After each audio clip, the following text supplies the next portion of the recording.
A very good evening to each and every one of you.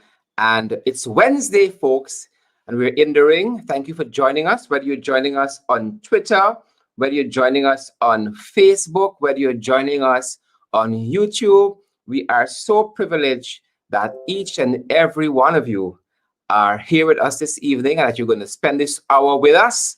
As you know, we like to mix things up here in the ring. And tonight, guys, we're in the diaspora. We're going to be talking with a couple of folks, talking about the Guyanese community, where they are, and if any of the issues that affect us here at home in Guyana, we invite their commentary on those issues. We're going to be walking through a couple of hot topics tonight and getting their reactions, folks. So as you know, as we come on, we always encourage you guys to share the live stream. Give us a retweet on Twitter, subscribe to our channel on YouTube, on the various Facebook pages that we're broadcasting on, that you reshare our live stream. And folks, let's get going. And we're going to do just that. We're going to share the live stream a couple places, and then we're going to come back and we're going to invite our guests on, and we're going to start the fight, folks. Welcome in the ring. And again, we invite you guys to share the live stream. We're going to do exactly that. So we're going to practice what we are requesting of you. We're going to practice what we're preaching here. So share the live stream, folks, and then come back with us. Tag a friend of me. Tell them it's in the ring time. Ringsiders, it's good to have each and every one of you with us tonight. We're going to share the live stream. All right, my phone seems to be working a little faster tonight. Yep, good to have you guys. Good to have you guys. Yep. Yep. Yep. Good to have each and every one of you. Had to click that off really quick, guys. All right, I am fired up at my end and I am ready to go. Good to see each and every one of you. All right, guys, you know the price of admission. You got to share the live stream. That's what we always say.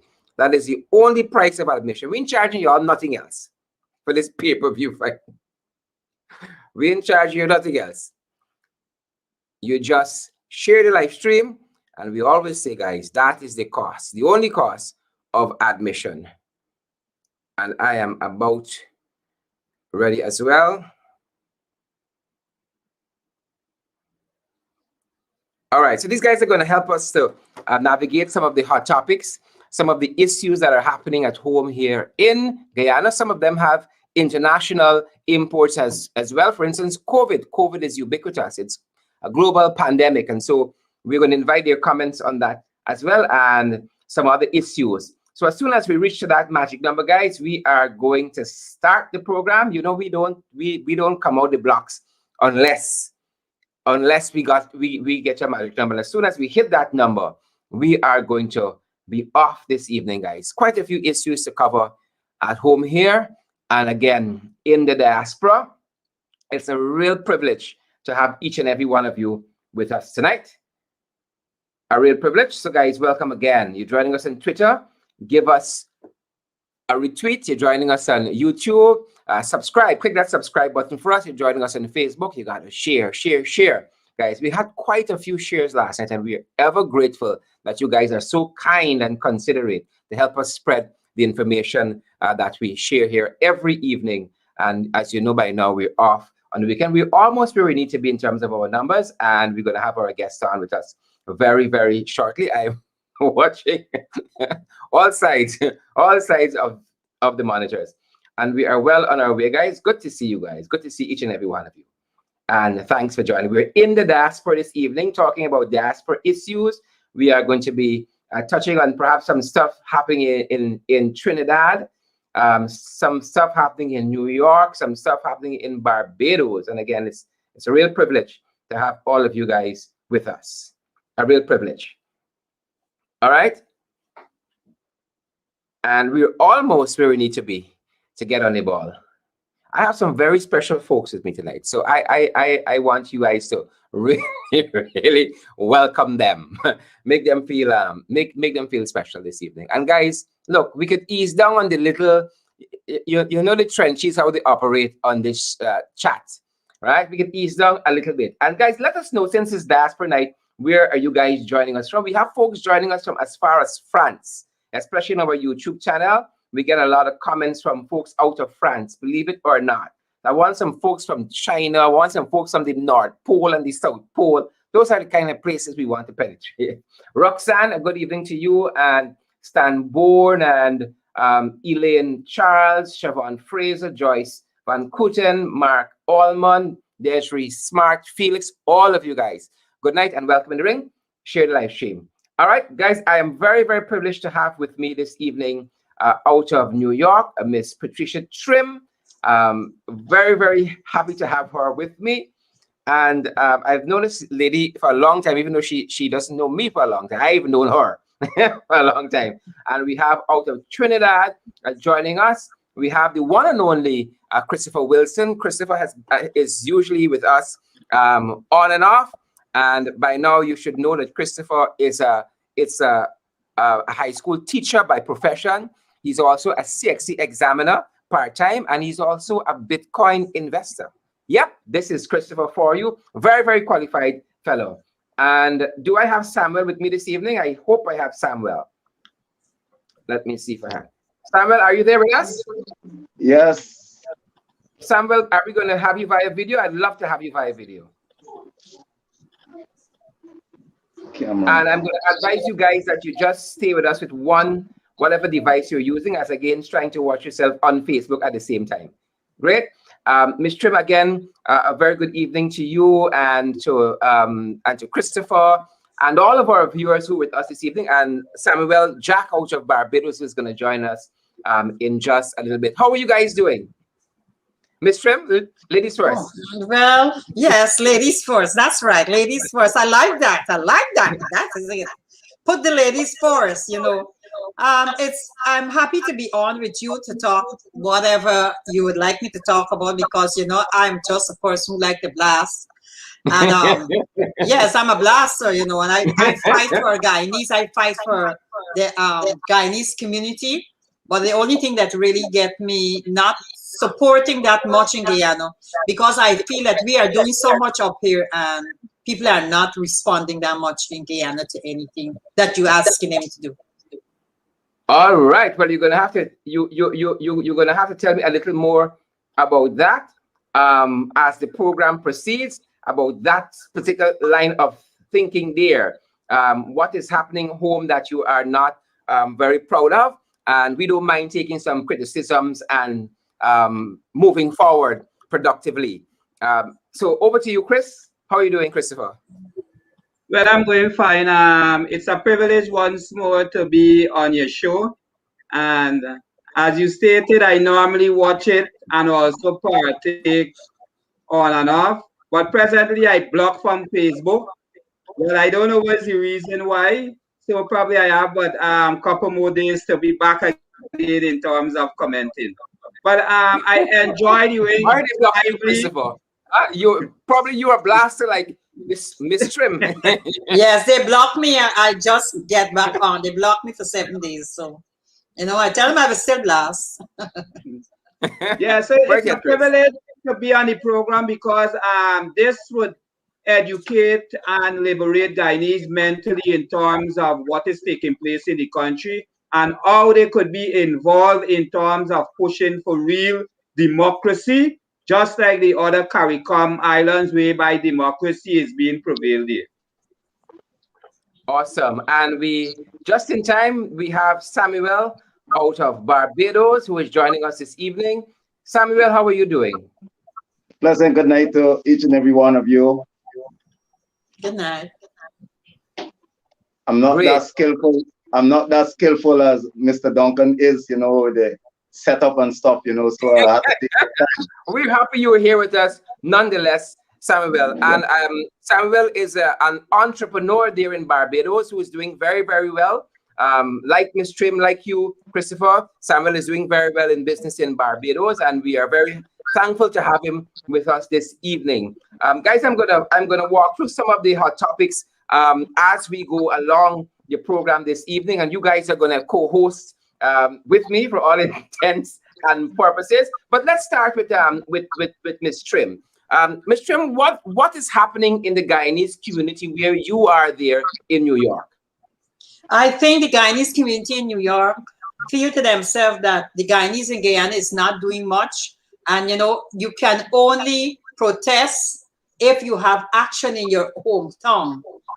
You don't protest if there's nothing, because you be protesting here, but nobody's doing anything down there.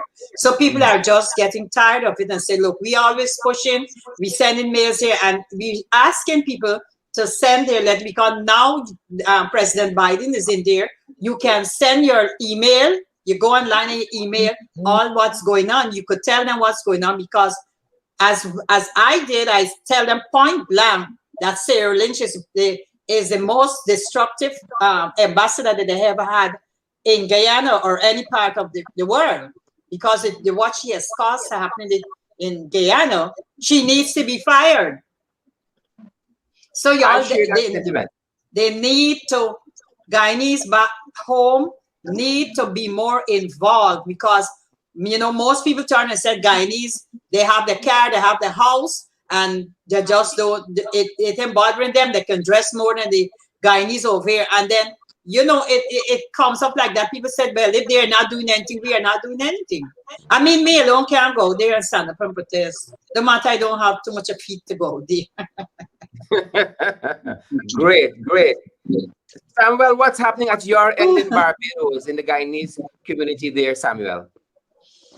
Well, first of all, let me say a special shout out to all of your guests, Sherrod. I mean, I may be one of the guys in the background,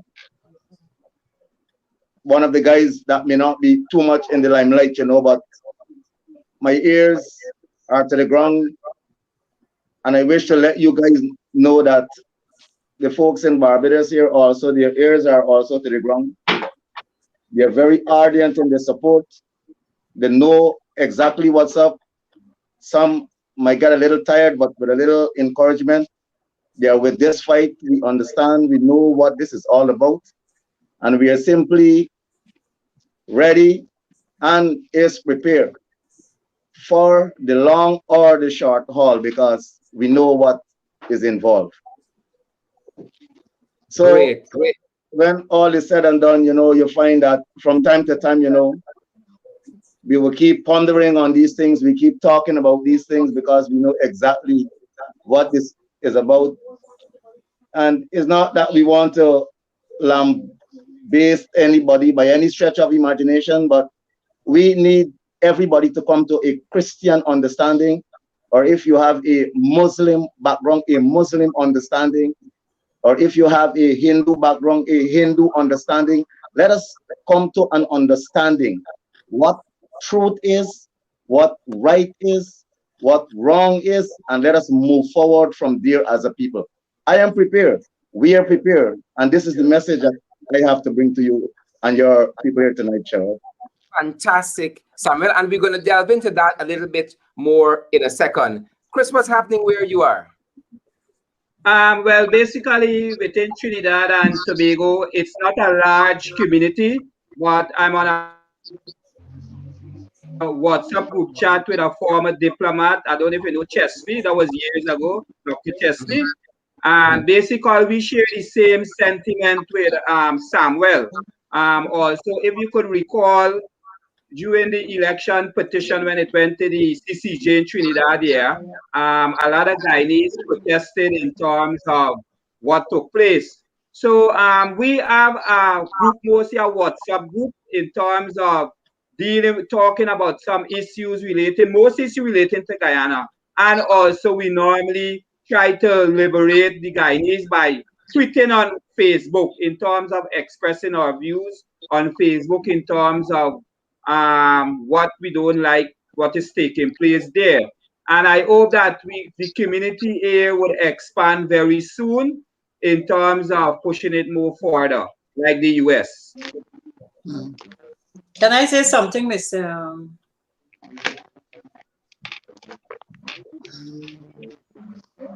Can I say something? Oh, he's not here. Go right ahead, Patricia. Go right ahead. Sorry. Yeah.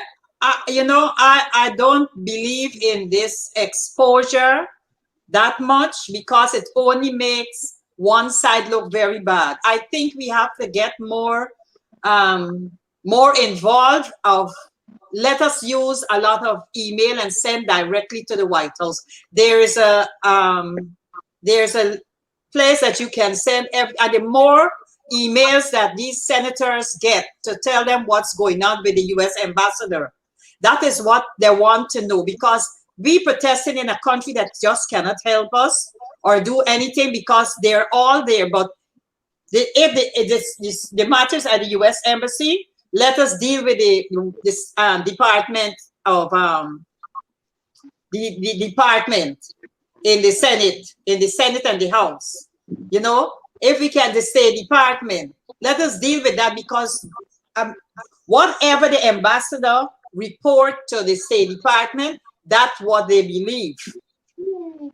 There is no way that they're going to turn and say they don't believe. But if the people of the country can start emailing, can start sending to all the centers, flood the White House with emails on the Senate, flood it to all. You go on there, you find all of them there. Flood them with reports, because you standing up there and take views in or going on, it make no sense.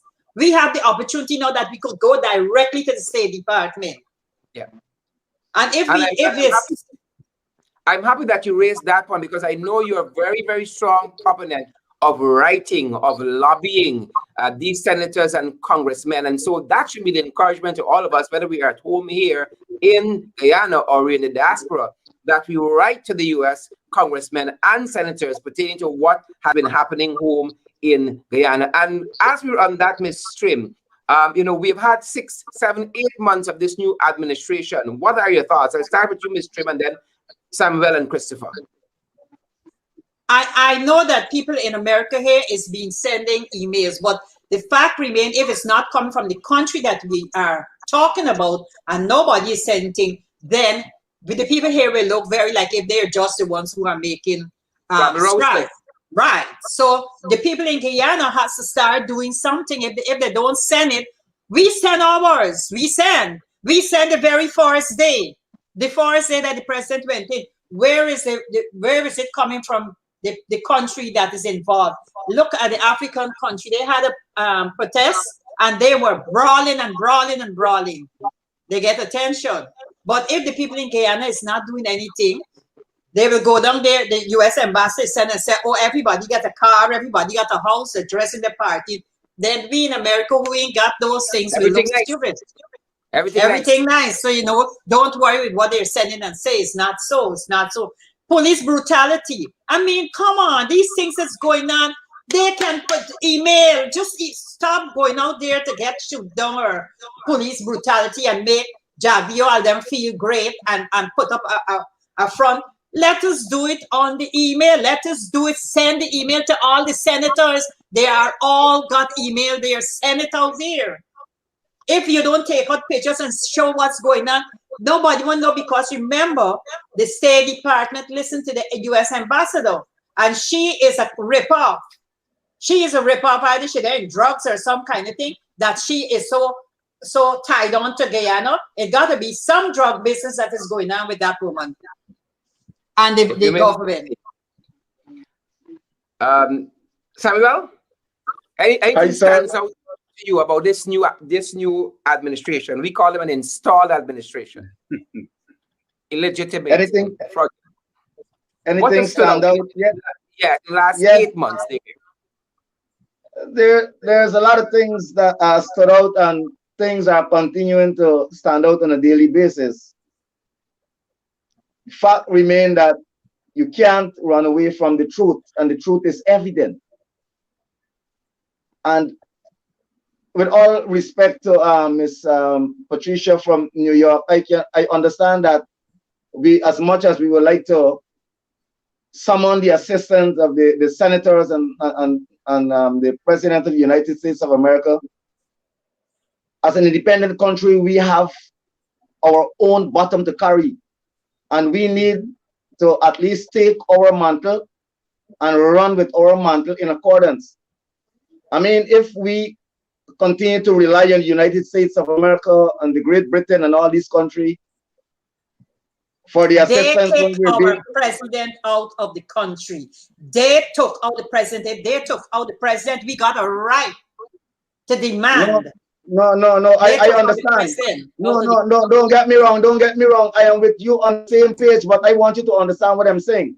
I'm simply saying, as much that we are relying on them for their assistance, we have a job to do by ourselves, because waiting on them to make the move, it may not happen in the time that we want it to happen. And there we go. You try the courts, you try the highest tribunal in the land, the legislative arm where all the legislation is being created, men being dashed out and trousers being torn. You try the police, you try all these agencies that are available at the time, and nothing seems to work. You were waiting on the president of Donald Trump to go. Mr. Biden has a lot of issues to deal with. He has his own problems and stuff. But we as a people, we have ours also. And as much as we can do what we are doing in the diaspora, we need to ensure that we motivate our people and ensure that we get our people, that we can go when the time is right and do what is right, to ensure what is right is being broadcast, and Guyana can be a country of peace, what it was for the past 5 years. Because look at it, you took 23 years to realize that Guyana was just for a few, and it took you only 5 years to realize that Guyana is for the multitude. Guyana, as much as I'm living in Barbados, I began to feel like a proud Guyanese for the past 5 years, because the representation became something of, you know, it's like you have an embassy, so to speak. Yeah. Beforehand, we didn't have that kind of representation, and it seems as though we were just like, you know, little fishes in a little corner. All these things would have occurred in the last 5 years. Christopher, is it a balance of both, Chris? Is it a balance of both? That lobbying and activism with the senators and the congressmen overseas, while embracing what Samuel is saying, getting up, who are here or wherever you are, and just doing something. Well, basically, it's a fact that they have to move on. Also, what I'm saying that within the 7 months the administration took over the legitimate, the point is that Guyana has now gone right back to the dark days, because what we are following, apart from our group chat in Trinidad, I'm on a group chat with Arbichan, you know Arbichan, Gobin Arbichan group. Yeah. We have most of the PPP MPs there, people like Siraj and others, and I've been enlightened to see the mess, because the point is that if a country needs to go forward, you cannot fire educated people. Educated people are the engine. Education is the engine for growth. So one of the big challenge we are looking at and we are fighting is that even though these people contract, some of their contract may be expire, time up, at the end of the day, Guyana don't have the capital, manpower, the human resource to drive the economy. So why you get rid of these people when you could renew the contract and use them up? Because in Trinidad, we highly involved in education. That's why Trinidad is far advanced than the other islands, because put education first. So this is one of the biggest challenges I look at the government in terms of not doing. Excuse me. While we're on that, folks, I want to point out to you that let me just do a segue to our hot topics, because just today, guys, we had the International Reports for Human Rights 2020 that came out. Let me see if I got the name of the document right. Guyana 2020 Human Rights Report that came out. And one of the things it already has signaled, it mentioned opposition member of parliament Christopher Jones, who it says, and I quote, was arbitrarily arrested. In August, police arrested Christopher Jones, a senior member of the opposition, and searched his home, although Jones had a court-issued injunction preventing the search. So we see what is already occurring here with the PPP guys, which comes back to what I think Ms. Trim was saying. You know, we have to keep alerting the U.S. authorities of the atrocities that are happening here. That's right, because you know what? For 23 years, we went through this nonsense. Then you go back and this white woman take the president out and put killers inside. This is what we need, you know. Yes, we're going to do what we can. I think, you know, I'm so far way up because I feel to myself, we cannot get help in Guyana. We cannot get help in the Caribbean. We got to pound the White House. We have to pound the White House because the State Department caused all of this problem. And if people don't gather up and send emails, then nothing will not be done. We can talk all day, all night. We can talk all day and all night. The fact remains that the government there is not going to pay the Guyanese people no attention. They rather know they shoot them, kill them, or throw them overboard. And so if we know that these things are happening years ago, you can still sit down again and talk about we're going to debate and there's no debate in this situation. There must be action right now. Yeah. There is no debate. There is action. And if Guyanese getting the opportunity to send the information straight to they don't have to write letter, get on the email and send across it, then that is the best way to go. We don't have no time to talk about what is going to happen and debate about. There is no debate in this question. When did they take out the president of office? They took him out. They didn't have no debate. They took him out. So there is no debate. And I think Guyanese need to get more of themselves and know who they are and know the power that they have, that what they can do. This is no time for nobody telling anybody what to do and what not. This is time that Guyanese need to rise up, get up and make yourself, because too much of the black youth. I protest for over how many years for the 800 black youth, but like Guyanese not seeing black youth are being taken now. They're waiting to let more be taken now. More to be taken out. Come on, man, people. Guyanese, y'all need to start sending y'all emails. Send them as much as possible to all the 400 senators that they have. Send it. If Guyanese are pays doing it, what happened to the Guyanese in Guyana?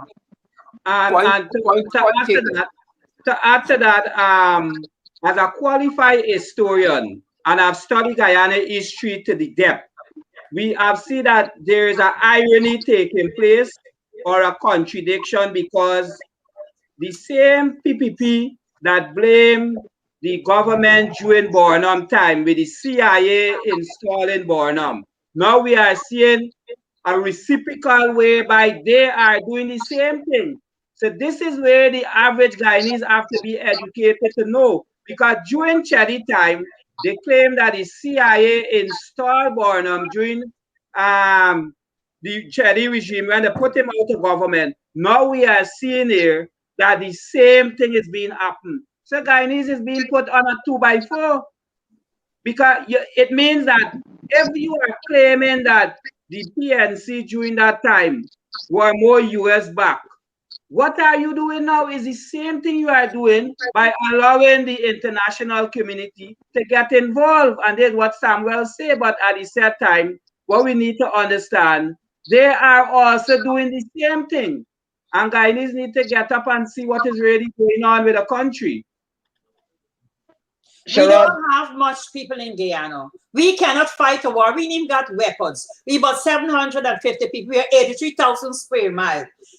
Now, because we get all people are coming into the country, we are not much. How much can we do? We can't fight a war. We can't fight the young boys go outside there to stand up to the police. The ignorant police will shoot them down, because the Cooney government tell them shoot them down, shoot down black people. Come on, black people. We can't take another 2 years or 3 years with these people inside. I don't even want to think, because it hurt me so bad. 2 or 3 years with these people inside, firing people from their job, taking away people things. They don't care if educated or educated not. If they don't know to read and write, they just want to put out don't care. here that I'd rather us use the term Indo-Guyanese. I think that's a more acceptable term. Yeah. I prefer us to use the term Indo-Guyanese. Okay, have my apology. That being said, Ms. Trim, on your point, again, this report, this international human rights report that was published by the U.S. State Department, which you like a lot, said that the police here of recent, the police are routinely required permission from their senior investigating officer, who was seldom on the premises before giving access by the lawyers to their clients. It talks also about this unlawful detention and even police brutality. So this is what seems to be the norm of the day now. Samuel? Yes, Sherrod. If I may. Yes, you may. I must respectfully submit that you did the right thing there just now when you corrected Ms. Patricia on the terminology we use, because I know Patricia is very passionate, and I can understand her passion. So I wish to bring some semblance to that day, So because my great grandmother by my mother's side is of East Asian. My great grandmother by my father's side is of Amerindian and Aramai. So I don't know where I stand. So I stand. We have East Indian people who treat Black people with respect. Yeah. And the other side but what I'm saying, treat us with respect. It all comes back to what I'm saying, Sherrod. If we as a people, we are an educated people. If we can stand up as a people, if the learned judges, the learned magistrates, and the learned lawyers, and it is not happening. But Sherrod, I mean, the judges, the magistrate, they need to get the act together. They need to stand up and represent. They are the true representatives of Guyana and Guyana's constitution. We are going to either build or we're going to either fall by the decision that they make.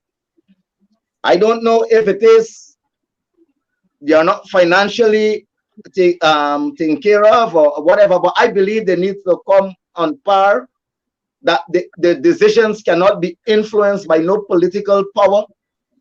From the time they happens to take those oaths of office and they sit in those seats, I wish for them to disassociate themselves from all political ties and allow their decisions to go in accordance with the constitutions and the laws of Guyana.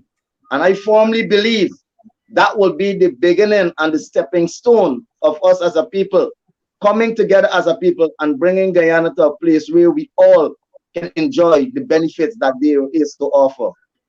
As Ms. Patricia said, we are not a whole lot of people. The police, they are doing their own thing. As an ex-member of the Guyana Police Force, I've never seen so much craziness in such a short period. Much more, put it together for a 4 or 5 years period. Yep. And Samuel, you touched on the judiciary. And again, this report coming out of the U.S. State Department on Human Rights locally, it's so jarring because that's one of the issues they touched on. And they talked about how there's this perception of even the judiciary being corrupt and compromised. My point, exactly my point. So I'm saying if we can bring the judiciary to, I respectfully conclude tonight that I'm not saying that the judiciary is bribery. They are bribable. I'm not saying that bribery is taking place or anything so don't take me wrong, but I'm saying bring them to a place where they are unbribable, they are bribe free, the salary is consistent with whatever the benefits, etc. And let us start from there. Let the Constitution of Guyana kick in and let it be across the board for all men. I cannot see that the legislator sits in parliament, make laws, put legislations in place, and at the end of the day, it is not applicable to them. Take for instance, I reading the verdict that was passed yesterday. It was yesterday with Mrs. Ferguson. Yes. You know, and you can see this bullyish kind of, you know, like in control of the judiciary kind of attitude. Yeah. You know, we need to have that dispelled from all political affiliation, and let us bring these people together and let us build Guyana. If we have a policy that is working and people wish to subscribe to that, so be it. If our policy is not working and it is working for the other party, so be it. I am prepared and is willing to support anybody who is prepared to stand for those little highlights that I just highlighted here. Samuel, I listen to you, but the thing about it is that we have a government who don't respect Black people, who don't like Black people, and no matter what we try to do, they're not going to give Black people a chance. And if Black people don't stand up for themselves to make a statement, they control the courts, they control the police, they control the military, then what happened to our people? But what I'm saying tonight, I'm bringing solutions. I am not, you know, I mean, I cannot build on that which is already established, and I'm not getting any benefit out of that. Right. I'm bringing some solution here. I know a lot of people is looking at this program and they are listening to us tonight. And those who, as I said from the beginning, bring yourself to a Christian understanding, bring yourself to a Hindu understanding, bring yourself to a Muslim understanding, and let us once and for all, because Guyana will remain in this ungovernable condition, pariah kind of state mentality in less than 8 months.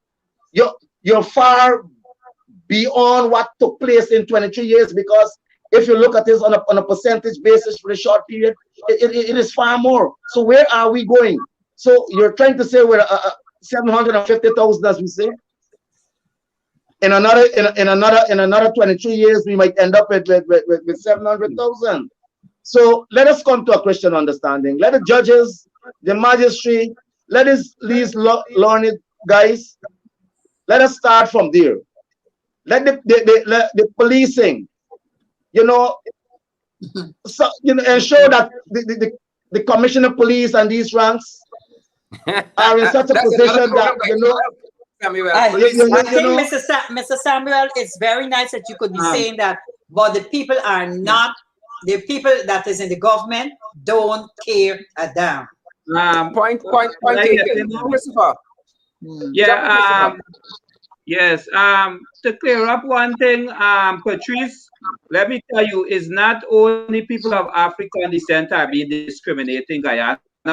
It's the poorer class across all ethnicity. So this is what I want you to know. Not exactly. So I want you to hear that now is not people of African descent alone is being persecuted. It may show as the majority, but people of all ethnicity among the poorer class. So this is what I want you to know. Chris, on that point, let me amplify it by saying that Afro-Guyanese might be more vocal.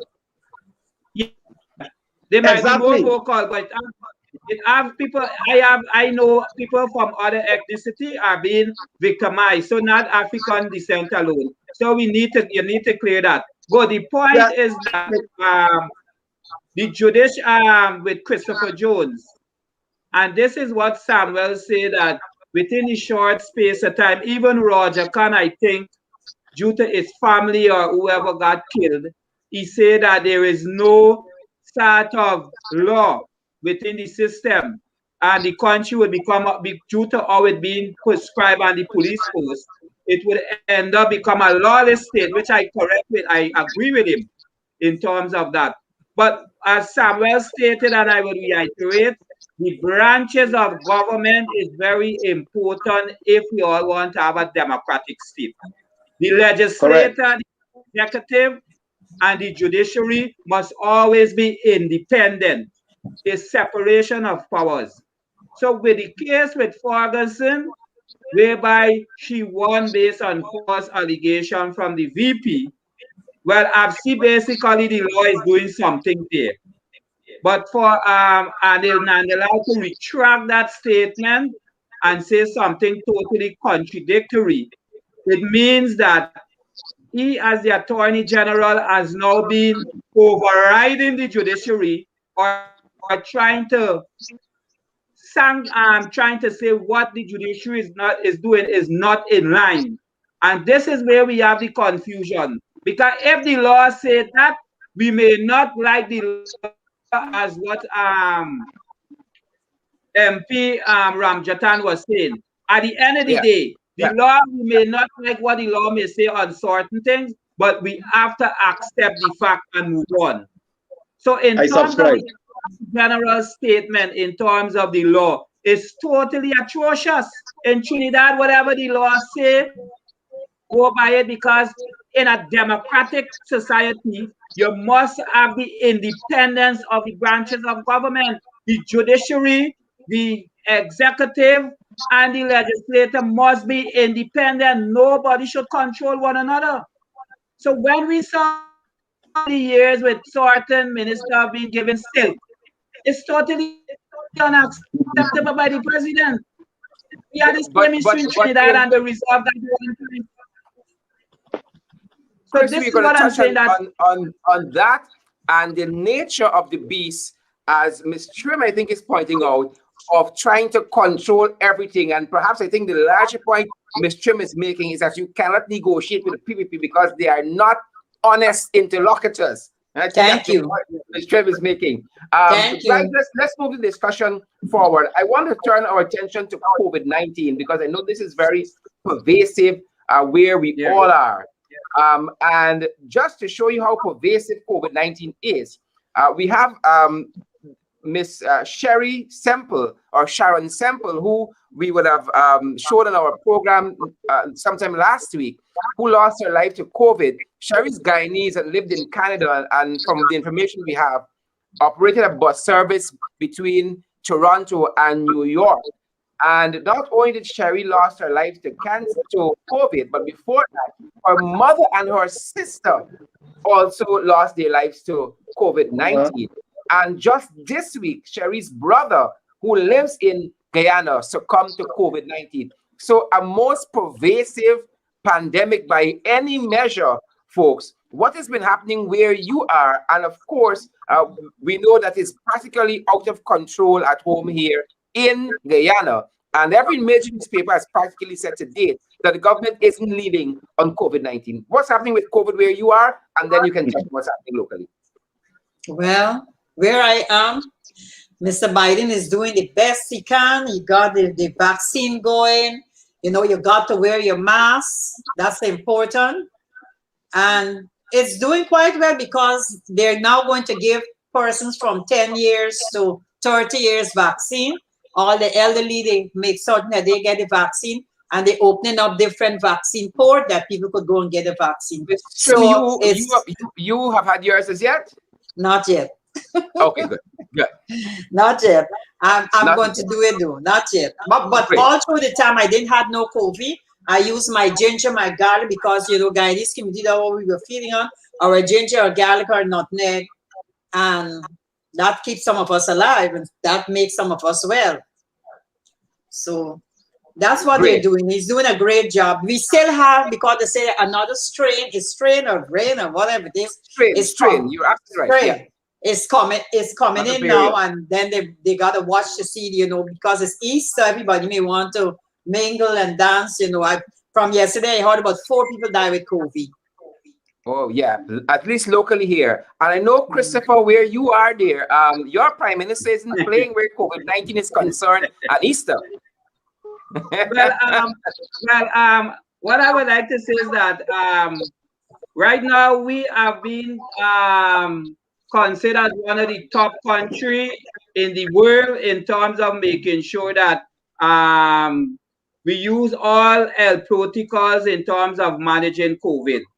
And there's one of the main things that what the Prime Minister have done in Trinidad. He listened to the health expert, especially those who qualify in public health, how to navigate the issue. So presently, our borders are not open.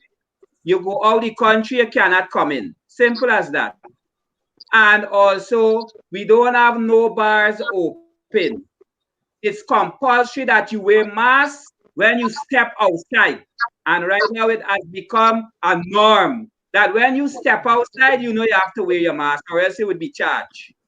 Right? So we have all the COVID-19 protocols in place whereby we are working with. Now we are seeing England and these other countries are now practicing some of the strategies that we have put. So Trinidad have 1.3 million, our COVID death is only 142 so far, 142. Right? Compared to Guyana, which is half of our population and is about 230, I think. Yes, 250. So It's just going fast. so basically, we are following all the COVID measures. You may have recently they have a spike because the minibus over here, you're supposed to carry 2 in a seat, compulsory 2, not 3 in a row. And some minibus carry 3 in a seat, and there's where they're locking down on some of these drivers in terms of making sure they carry 2 in a seat because they subsidize the minibus over here. When you own a public transportation minibus and you carry 2 in a seat, you're being subsidized because I have a minibus association. So you're being paid half of the amount of money that you normally earn a day. So certain areas that break the rules, they are now clamping down on those areas to make sure 2 in a seat, a row. So basically, we so far the COVID is not so dread over here because, as I say, he's following the health expert. They are the one that laying out all the strategies, everything. That's good. I know where Samuel is. If Rowley is strong on COVID-19, then Mayor is a boss, or is it something different on the ground, Samuel? Well, Sherrod, you're sure right. I mean, you're a guy, you know, your ears are to the ground and you know what is going on. You're well read, you're studious, you know, can tell from your oration, your debating capabilities. You know for a fact that you're a guy who are equipped and is prepared, you know. So you know for a fact that Commander Motley is doing what I would consider a fantastic job with, you know, I mean, some people would be hurt because of the measures that she may put in place from time to time. But when all is said and done, you know, you need, in times like these, you know, you need sober leadership. You need people with a vision of understanding what is exactly happening around the world and what is best for the people. And by no stretch of imagination, Comrade Motley is doing a fantastic job. You know, yeah, she would have locked the country down. Things spiral a little out of control in December due to the fact, you know, we unlike Trinidad, you know, Barbados more thing on the tourism. So she opened up a little so that the tourists can still come and do the little thing. So they had a little problem December where we had a little influx, and as a result, the country were, you know, partially closed, and in between, you know, coming on to Easter weekend, I can safely tell you the things that I see happening in Guyana. Where I can lie on my phone and in the night in my bed, I cannot peep out on the road because I'm not an essential worker. The things that I see happening in Guyana, the weird hours that these things are happening, it cannot happen in Barbados. It is not happening in Barbados. You know, I have to grasp at the fact sometimes when it is said that Barbadians are the most intelligent of the Caribbean people. When you look at these people's behavior, there are a few that definitely will go through the cracks, you know, the little guys will do this and the that here and there. But these people are so obedient, you know, and they're leading by example. And if the Prime Minister is doing it, the Attorney General is doing it, you have the ministers are doing it, so then we need to do the same thing. Buckle down, stay put, let us brace this out together. And at the end of the day, we can all shake hands and, you know, hug each other again. You know, yeah, it is what it is. Sometimes when you look and see the things that are happening in Guyana, COVID, you're supposed to be on, and you have these horrendous accidents. Sometimes it makes you wonder if these people are essential workers and they are responding to an emergency or something that have to get himself in these kind of entanglement. But all is said and done, again, it comes back, Sherrod, right back to the point that I've established from the beginning. If the head rotten, Sherrod, the body not go good. Because it all starts from the head. And if you're visionless, or if it is that you're not visionless and you have a vision, but who this vision is for and who the vision is onto, I believe leaders are supposed to ensure that the people they lead are the ones who are the benefactors and the ones who are comforted with his arms and his wings spread over them. That is a whole lot of discussion we're going to have about leadership, because we can talk about Christopher's Keith Rowley, a leader, obviously, at least on COVID-19. We could talk about your Mia Motley, a leader definitely COVID-19. But when we come and Ms. Trim's Biden, definitely a leader on COVID-19. When we come to Catfish Air Finale, it's trouble, because this is just today. Mr. Ali said to the private sector, the worst is over. COVID deaths going up, infections going up. He said the worst is over. Time for recovery. And then we got, for instance, Brazil on our border that is exploding with COVID. You got Mr. Gavson Brung in Antigua, who says that all the economies of this world are badly hit, and especially in the Caribbean, by COVID-19. Ali says the worst is over. Time for recovery. Jack, I don't know what happened, but when I heard that, I thought immediately of George Bush on that warship. I think it was the Thomas Jefferson or something like that, when he said mission accomplished in Iraq, and he had that big sign in the back of him, mission accomplished. That's what I thought. Foolhardy. Is that leadership? I think Sherrod, if I may, right ahead, can I leave and come back? A call just came in, and as a result, I'm not hearing you guys clearly anymore. So can I just go back out and come back in? Yes. Ms. Trim? Yes, I'm here. Yeah, Ms. Trim, I wanted to gauge you on the kind of leadership we're seeing on COVID-19 locally in Guyana. Oh, I don't think they have any type of leadership with the COVID thing. When Mr. Granger was there, they had control. But it seems when I look on the world map where the COVID, you find that Guyana have over 8,000 or almost 10,000 people. Over 10,000 now. It's over 10,000. And they have 200 person with COVID. This girl died the other day. Over 200 person. But then again, they said Brazil has a breakdown. So probably the Brazilians are coming over the border.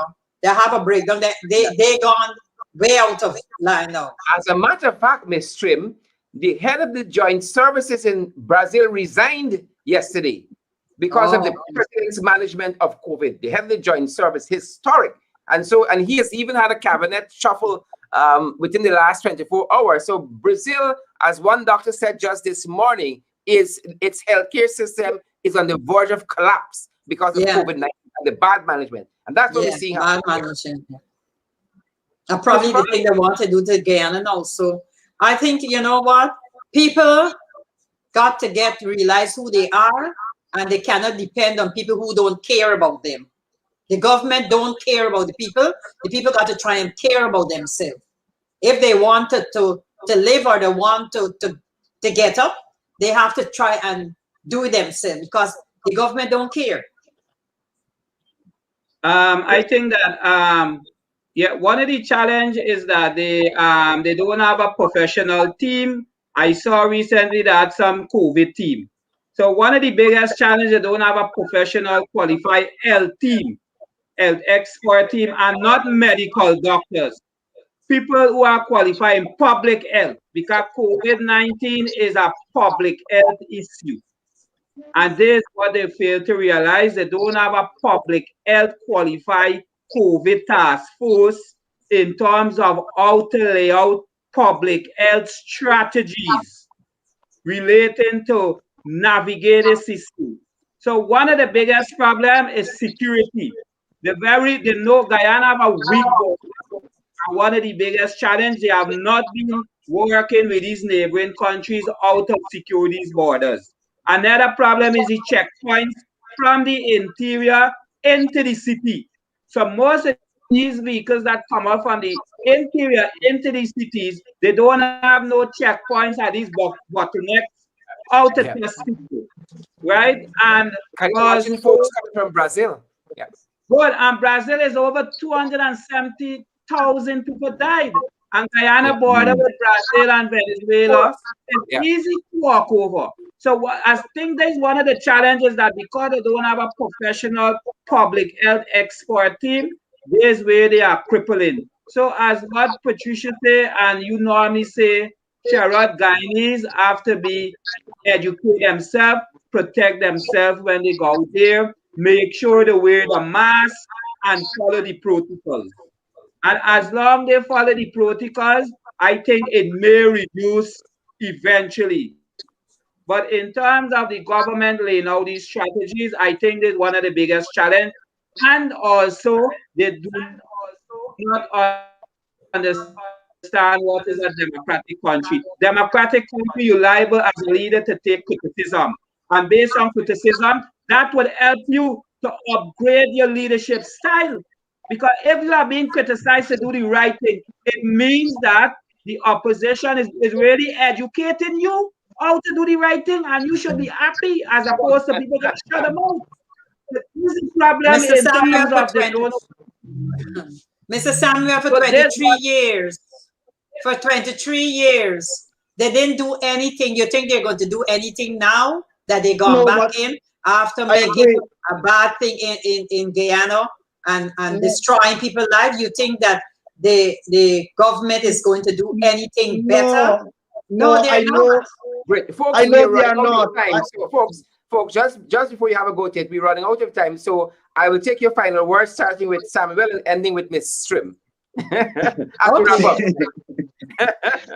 what I'm saying. I know for a fact that their grabbers, look at the things that they're doing. The things that they're doing is for self and for one's benefit. You know, they are not spreading the tentacles in such a way that, you know, if... Say that again, please, Sherrod. Friends, family, and cliques. You know what I'm saying? They need to spread the tentacles so that it would affect the masses with your policy being driven and you have an educated populace. When these people, because of this, and demonstrate to these people exactly what you're saying. Don't say one thing and do another. Well, I don't even want to go to the Kwame's incident because, as you said, time is running out. But Sherrod, sometimes it makes me wonder if COVID is a business in Guyana. Yeah. You know, some people say Guyana is not a real place, but I was born there, so I would not support that would suggest that COVID is a business, that people are allowing it to run away so they can get the international funding. But that's another story. You know, so like my bits and pieces, as I'm saying, and before I leave, I wish to reiterate, because I don't want us to end up like Myanmar. You know, look how many lives are being lost in the street, and the military, they are not stepping back. You know, I don't want to be like another Venezuela. We do not have the kind of people so that we can swap for those things. Correct. Really, a country of 750,000. You know, the masses would have migrated and, you know, doing the things differently. So I need better for a country. So if there are any of my judicial brothers and sisters, they're there and they can hear my voice, I'm calling on you. The magistrate, I'm calling on you. I'm starting with the two of you. I ain't calling Nandalal name, or should I say Mr. Nandalal, the de facto, what kind of factor you are, and wherever. You know, I'm starting with you. And then let us bring this country to a place where we all can enjoy the benefits and the fruits thereof. Thanks, Samuel. Those are my closing remarks. Christopher, what are your closing thoughts tonight? My closing remarks, and I would always say, is that the government of Guyana, at the end of the day, even they are going as illegitimate, they have a responsibility to serve the nation with pride and do what is correct. And my wish is that they need to listen to the people on the ground They need to listen to the opposition, especially in terms of COVID, and try to find a solution to reduce this pandemic. Also, they need to take into consideration that Guyana is a multicultural, multi-ethnic society, and whatever resources are there is for all Guyanese, and they need to remove personal issue, because personal issue would not move Guyana forward if you are demonstrating leadership qualities, right? So they need to remove that and put forward to make sure that all Guyanese there have been inclusive in whatever opportunity is there that would benefit the entire nation, despite of what criticism, because that is the true democracy when there's constructive criticism. This is where democracy lies in terms of constructive criticism. It's not a smooth flow. So they need to retract and listen to the people and do what is right that would benefit Guyana as a whole, and also listen to what the diaspora is saying. Because the diaspora is very crucial part of Guyana development, because we are living in countries that is far advanced than Guyana. They need to take some of our ideas and see how it could materialize into whatever they want to do that would develop that country. Fantastic. Fantastic. Thanks very much, Christopher. And we started with Ms. Trim, and we're going to end with Ms. Trim. What are your closing thoughts, Ms. Trim? My thought is about, I like your program, but I detest of you giving these people airtime on your show when we could have something else better. You know, don't matter what we try to do or to say, it is not going to do anything, because they already have their own way of doing things. So the most that we can do now is, I say it already, and I even write it to the president. The U.S. Embassy has caused the problem in our country, and right now we should not be dealing with the government. We should be dealing with the State Department until they get it right. Because I tend to support you on that personally, where it concerns Sarah Lynch. I tend to support you on that. Yeah. They destroy Sarah Lynch, destroy Guyana, and Sarah Lynch and the State Department and the President of America need to fix it. They need to fix it. And the thing about it, if Guyanese is not saying anything in Guyana to this situation, then nothing will not be done. Because the government control the courts, it control the police, it control the GDF. What happened to the people? Nobody is there to take care of them. Shoot me and I lie down dead. Bury me and it's okay. And nobody is saying anything. You know, nobody is saying anything. We are talking. Yes, you could talk all that you want that they should do. It going through. They don't even look in your direction. So no sense you try to give them no idea. 23 years and they came up with the same policy. Don't care anything what they do. So we need to, Guyanese need to get up, stand up, email, everything email, full the White House. Yes, they got a problem. They started the problem in Guyana. They started and we got to finish it at the State Department.